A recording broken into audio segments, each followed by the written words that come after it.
হযরতে হানজালা রাদিয়াল্লাহু তাআলা আনহু এবার ডাক দিয়ে বলে, বিবি রে, আমার নবী তো দুনিয়াতে নেই, কাফেররা নাকি আমার নবীকে মাইরা বলাইছে, বিদায় দে রে বিবি, বেঁচে থাকলে দেখবে দুনিয়ায়, আর না দেখা হবে কিয়ামতের ময়দানে। হযরতে হানজালা তরবারি নিয়ে যুদ্ধের ময়দানে ঝাঁপিয়ে পড়লে কয়েকজন কাফেরকে কতল করে জাহান্নামে পাঠিয়ে দিলেন। আমার ভাইরা, এরপরে কাফেরদের আক্রমণে আক্রান্ত হইয়া হযরতে হানজালা শহীদ হয়ে গেলেন।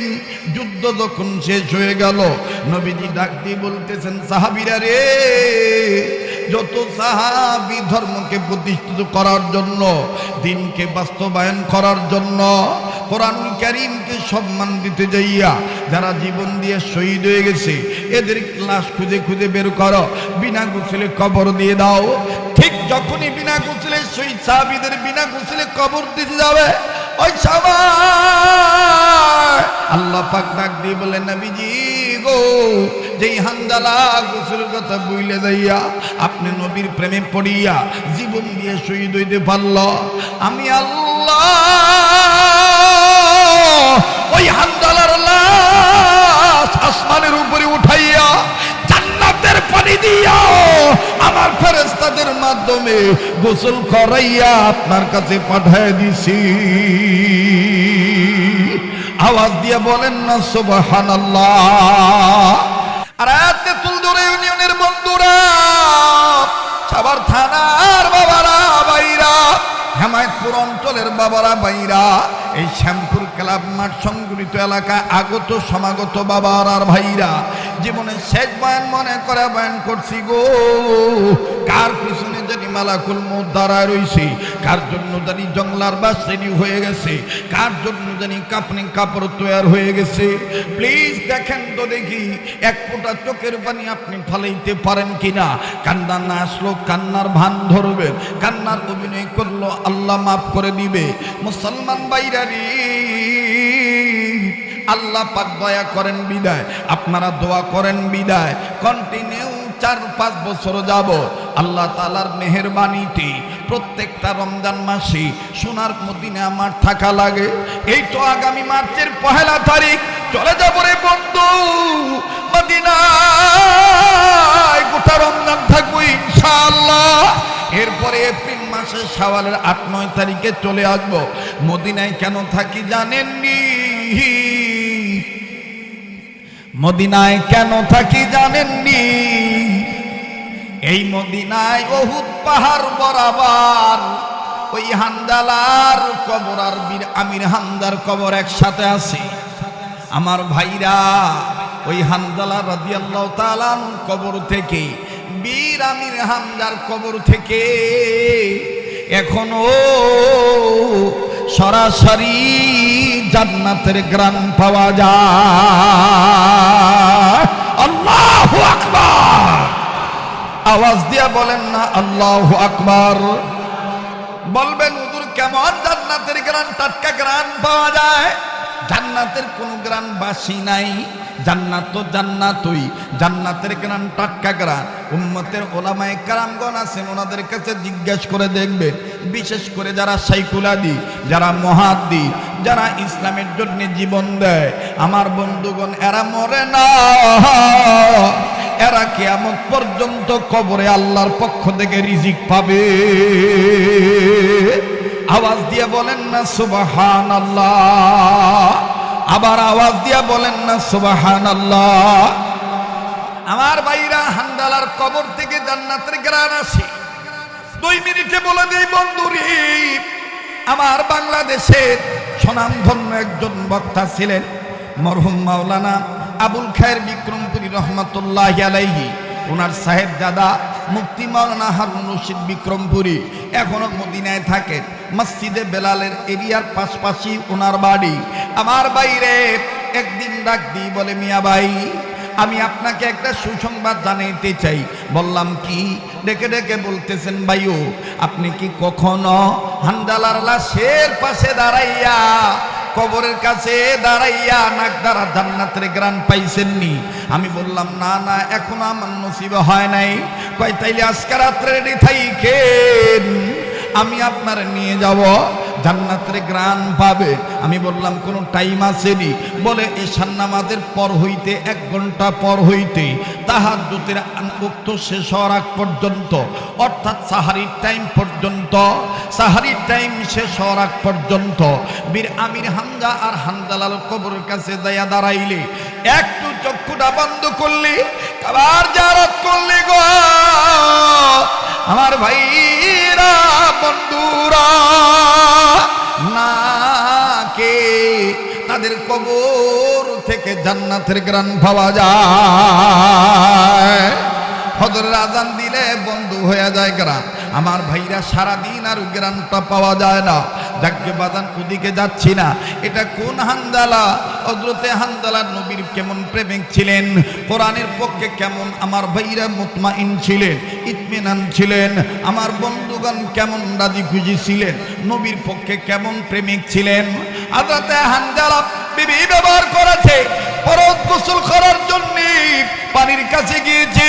ঠিক এই মুহূর্তে কে জানি বলে দিয়েছে শয়তানে মর্দুদের প্রবঞ্চনায়, কুতিলা মুহাম্মাদুন, মুহাম্মদ নবী শহীদ হয়ে গেছে, নবীজি কতল হয়ে গেছে, কাফেররা নবীকে মাইরা ফলাইছে।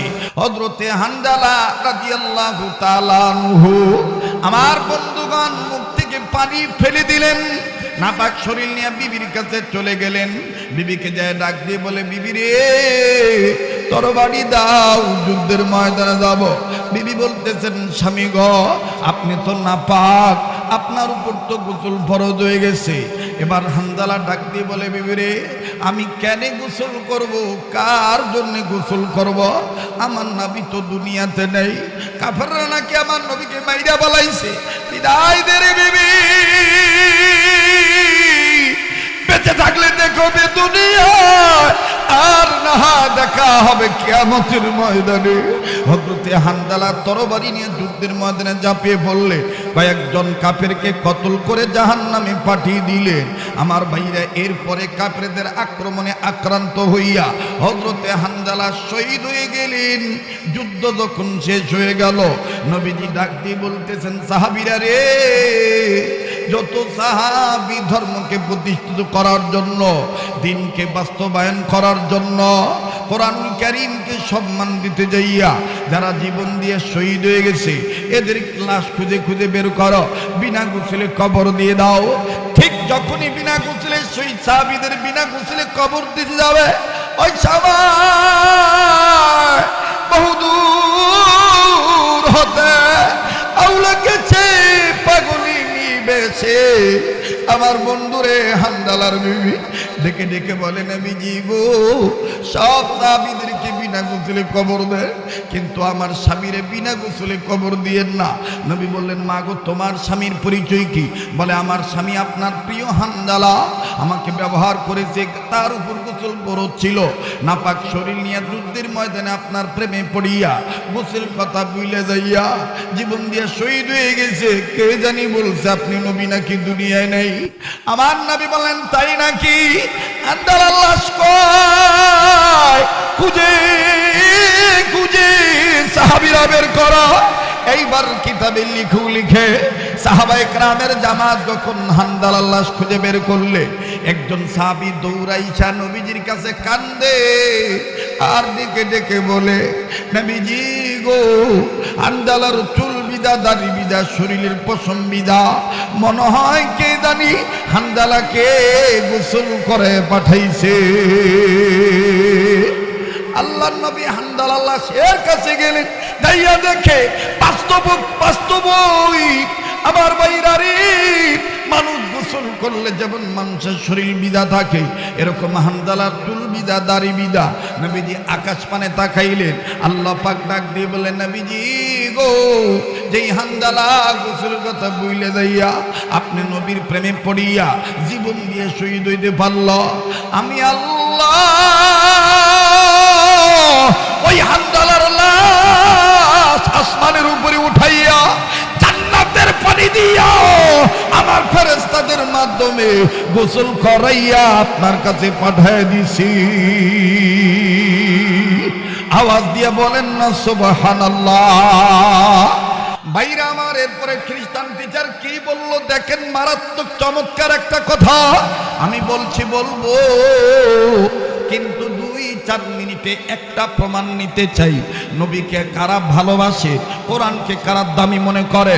আরে বন্ধু, যেই হাতটা দিয়ে বারবার কাবা দড়ি, যেই হাতটা আল্লাহওয়ালাদের হাতের সাথে লাগানো, চিশতিয়া, কাদিরিয়া, নকশবন্দিয়া, সোহরাওয়ার্দিয়া, সাবিরিয়ার সমস্ত তরিকতের বুজুর্গদের এজাজত প্রাপ্ত যেই হাতটা আল্লাহওয়ালাদের হাতের সাথে লাগানো, আমি কথা দিচ্ছি প্রিয়বাসী, আপনার আত্মীয়, রক্তের ভক্ত, আপন মনে করে বলছি, সোনার মদিনায় রাসূলুল্লাহ রওজা পাকি আপনাদের পক্ষ থেকে রমজান মাসে সালাম পৌঁছে দিতে ভুলবো না।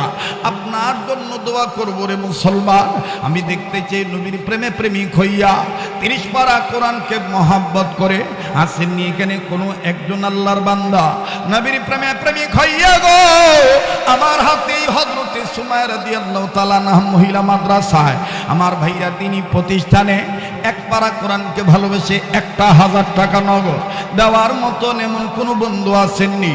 হুজুর, আমি নবীর প্রেমে আপনার হাতে 1000 টাকা দিচ্ছি, আপনি আমার জন্য দোয়া করবেন।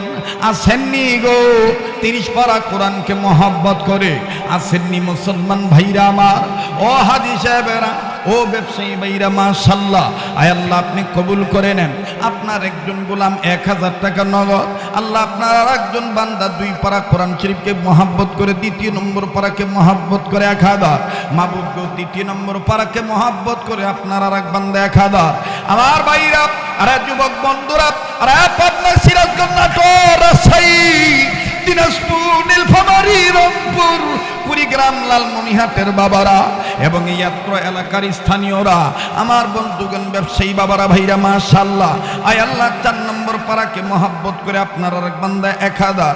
আয় আল্লাহ, আমার আর এক অতি মহব্বতের মানুষ, আপনার প্রিয় গোলাম, মাবুদ গো 5 পারা কোরআনকে মহব্বত করে 5000 টাকা নগদ, জোরে জোরে বলেন মারহাবা। মাশাআল্লাহ, 9 পারা হয়ে গেল। আয় আল্লাহ, দানের খবর মদিনায় পৌঁছে দাও, জানে মালে বরকত দিয়ে দাও। রব্বে কাবা, কঠিন সমস্যাকে সমাধান করে দাও। আয় আল্লাহ, আপনি কবুল করে নেন। মাশাআল্লাহ, আল্লাহ গো আপনি মঞ্জুরি দিয়ে দেন। এই তো 11 পারা হয়ে গেল। বাজান আর 19 পারা কোরআনের মহাব্বত 500 খান টাকা থাকেও যদি তোমার কাছে, আমার দাবি করতেছি আমি মদিনার প্রেমিক হইয়া তোমাদের আপন মনে কইরা তোমাদের কাছে চাইছি 30 পারা কোরআনের পক্ষে তুমি হাত মিলাইবা, আল্লাহ পাক কবুল করবেন ইনশাআল্লাহ। বাজান রে, কার জানি মা বাবা অসুস্থ, কার জানি ব্যবসা বাণিজ্যে বরকত হয় না। আরে যুবক, 1000 টাকা 500 টাকা দিলে তুমি গরিব হইবা না, তুমি মরে যাইবা না। একটা নিয়ত করে এই পাগলের হাতে দিয়ে দিও, আল্লাহ পাক কবুল করবেন ইনশাআল্লাহ। লা ইলাহা, জোরে লা ইলাহা, জোরে পড়েন না, লা ইলাহা